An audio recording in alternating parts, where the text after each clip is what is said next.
কিছু কিছু নিউজ দেখে স্তব্ধ হয়ে যাই।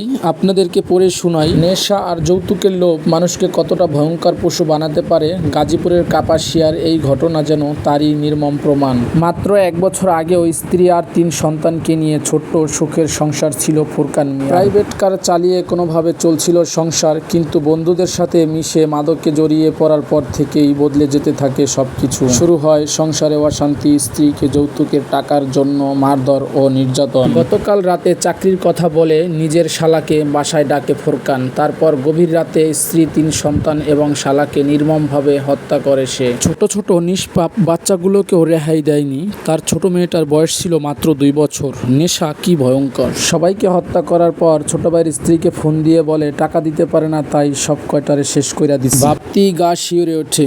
হে আল্লাহ, আপনি এই নিষ্পাপ শিশুদের জান্নাতুল ফেরদাউস নসিব করুন এবং এই অপরাধীর সঠিক বিচার নিশ্চিত করুন। এই দেশের মাটিতেই তার শাস্তি নিশ্চিত করুন।